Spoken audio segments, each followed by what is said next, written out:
Hello friends and my dear students. Adi career point के video lecture series में मैं शोभा रजक आप सभी का स्वागत करती हूँ। आज की इस वीडियो में हम हिस्ट्री जो सीबीएसई क्लास 6 का हिस्ट्री चैप्टर 1 है, what where when and how, इसी चैप्टर के 10 क्वेश्चन एंड आंसर डिस्कस करने वाले हैं। और ऑलरेडी इस चैप्टर के से रिलेटेड वीडियो चैनल में अपलोड कर दिया गया है।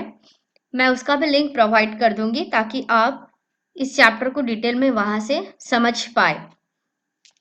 और साथ ही साथ इस वीडियो का पीडीएफ भी आपको अवेलेबल करा दिया जाएगा in my Telegram channel, and I will also provide the link of the Telegram channel in the description box. So let's start the discussion, that is the question and answer.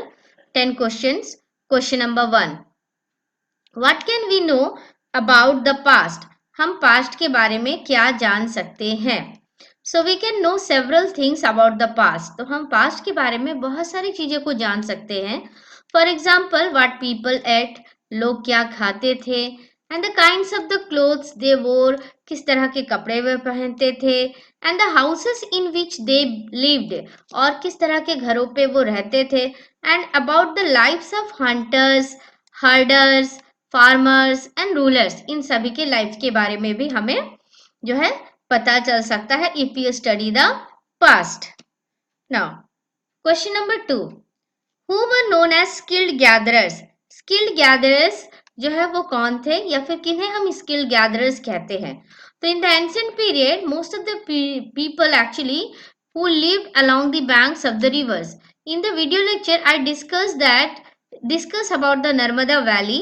तो Narmada valley where it is in Vindhya range. Narmada valley जो है वो Vindhya range में है, and in Vindhya range में हमने discuss किया था कि जो लोग रहते हैं उन्हें जो है उस टाइम के जो लोगों को क्या कहा जाता था, स्किल्ड गैदरर कहते थे.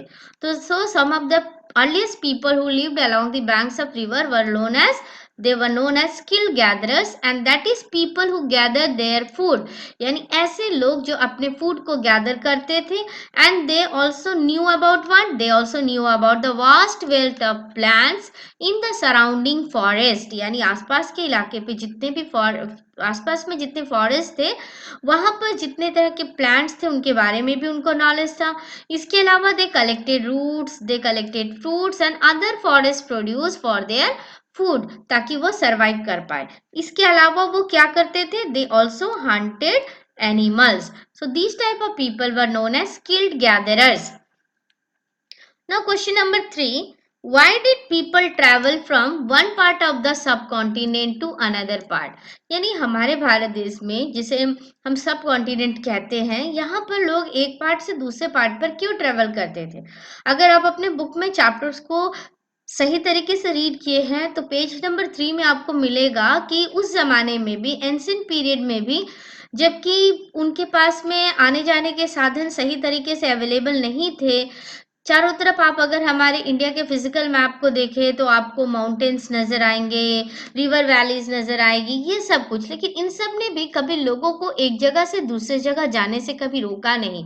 यानी नथिंग इज इम्पॉसिबल, कुछ भी इम्पॉसिबल नहीं है, ये उस जमाने के लोगों ने भी प्रूव किया था.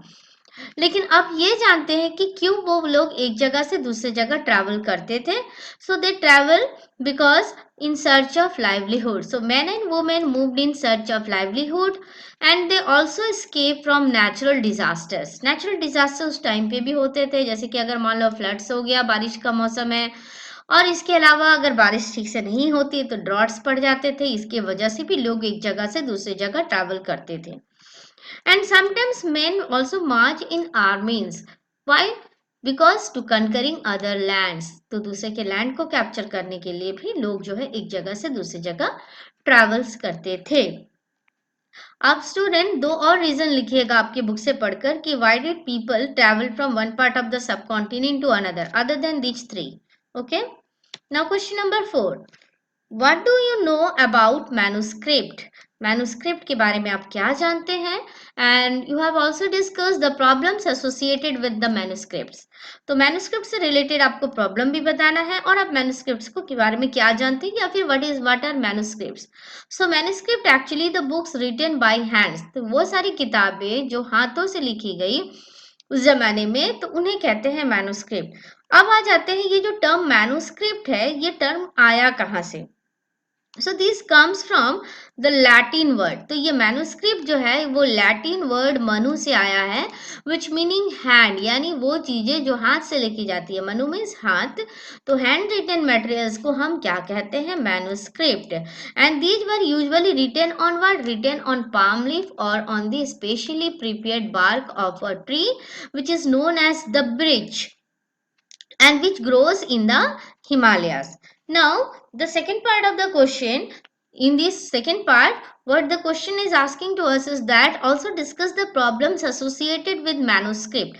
So, what are the problems associated with the manuscript? तो manuscript के सबसे most important problem is that many of the manuscripts were eaten away by insects. बहुत सारे manuscript जो है उसे insects ने time over the years जो है insects के द्वारा इन्हें खा लिया गया, एंड सम वर डिस्ट्रॉयड, किसी भी रीजन से हो सकता है कुछ डिस्ट्रॉयड हो गए, but many have survived often preserve in the temples and monasteries. But the problem is that ये जो इंसेक्ट्स ने खा लिया या फिर डिस्ट्रॉय हो गया, उसकी वजह से क्या है कि हम प्रॉपर वे में उसे लिंक नहीं कर पाते हैं, और ये जो है सबसे बड़ा प्रॉब्लम है मैन्युस्क्रिप्ट के साथ में।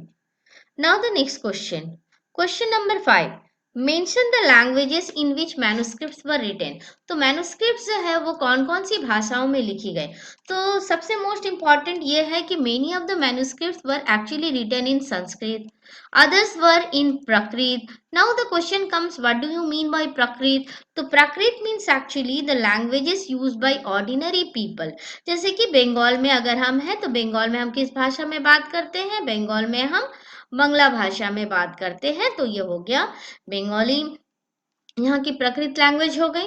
ठीक, इस तरह से अगर हम साउथ में है तो तेलुगु या तमिल में, और यहाँ पर स्पेशली तमिल भी मेंशन किया गया है क्योंकि बहुत सारे जो मैन्युस्क्रिप्ट है वो तमिल भाषा में भी लिखी गई है। तो ये तीन जो स्पेशल लैंग्वेज जो है इनमें जो है मैन्युस्क्रिप्ट लिखी गई, एक संस्कृत में, दूसरा प्रकृत जो कॉमन लोगों की भाषा थी जिसपे कॉमन लोग बात करते थे, और तीसरा जो है तमिल भाषा में। Now question number 6, what are inscriptions? तो inscriptions क्या है? So these are actually writings on relatively hard surfaces such as stone or metal. तो ये एक stone inscription है और ये एक copper plate inscription है। तो inscriptions actually वो writings है जिसे hard surfaces में लिखी गई, उन्हें हम inscriptions कहते हैं। जैसे कि आप मैन्युस्क्रिप्ट्स के बारे में मैंने आपको बताया था कि मैन्युस्क्रिप्ट पाम लीफ में लिखी गई, लेकिन इंस्क्रिप्शन जो है हार्ड सरफेसेस में लिखी गई, और इसलिए इसकी सबसे बड़ी बेनिफिट्स ये है कि ये अभी डिस्ट्रॉय नहीं हुए और इन्हें पढ़ना, इसे हम समझ सकते हैं, इससे हम किसी भी चीजों से रिलेटेड लिंक को, उस टाइम से रिलेटेड लिंक को हम स्टडी कर सकते हैं। तो this is the major benefits of inscriptions. Now question number 7, who are known as archaeologist. तो आर्कियोलॉजिस्ट किसे कहते हैं? कौन आर्कियोलॉजिस्ट कहलाता है? तो आपने बुक में पढ़ा ही है आर्कियोलॉजिज्म।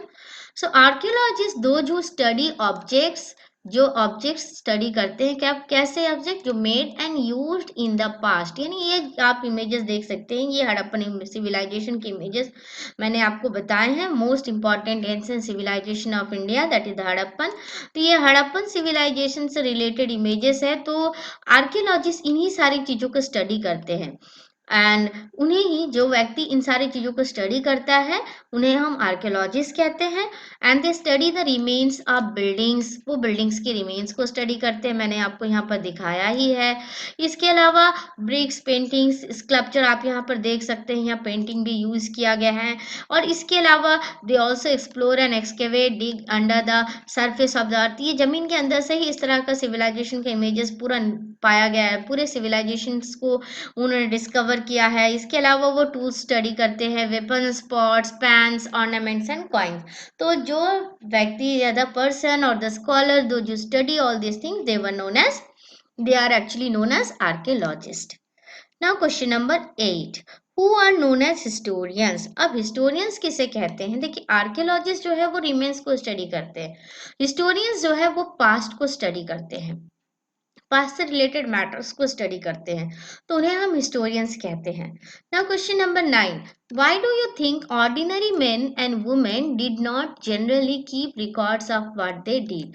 तो आपको ऐसा क्यों लगता है कि ऑर्डिनरी मेन एंड वुमेन जो है उन्होंने जो काम किया उसका रिकॉर्ड वो क्यों नहीं रखे? तो ऑलरेडी मैंने बताया था कि जो किंग्स एंड क्वींस है, यानी किंग्स और क्वींस जो है उन लोगों ने अपने रिकॉर्ड्स रखे, लेकिन जो जनरली ऑर्डिनरी पीपल जो है जैसे कि hunters, fishing frog, gatherers, farmers और herders, they did not keep records of what they did. तो मोस्टली ये माना जाता है कि ये क्यों अपने रिकॉर्ड्स नहीं रखते थे, because they did not know how to read and write, शायद उनको लिखना और पढ़ना नहीं आता था, इसलिए वो जो है उन लोगों ने अपने जो भी काम किए उसके रिकॉर्ड्स उन्होंने कभी रखा ही नहीं। मगर आज भी ये मिस्टीरियस है क्योंकि रिकॉर्ड है नहीं, तो इसलिए इनके लाइफ के बारे में जानना बहुत ही मुश्किल है। Now question number 10, which is the last question of this video lecture, that is we list one major differences between manuscripts and inscriptions. So one major difference is that manuscript written by hand, on the other hand inscription written on hard surfaces and manuscript were usually written on palm leaf. And inscriptions जो है ये खुदाई करवाई जाती थी hard surfaces में, जैसे कि स्टोन्स में, रॉक्स में या फिर मेटल में। तो ऐसे चीजों को हम इंस्क्रिप्शंस बोलते हैं। बहुत लॉन्गर पीरियड तक ये सरवाइव कर सकते हैं, लेकिन मैन्युस्क्रिप्ट लॉन्गर पीरियड तक सरवाइव नहीं कर सकते हैं। तो आज के लिए बस इतना ही। Please stay at home and stay safe, ताकि आप इस क्रूशियल पीरियड में अपने आप को सेफ रख सके और अपने फैमिली को भी खुश रख सके। Thanks for watching this video and please don't forget to like, share and subscribe this channel. Thank you once again.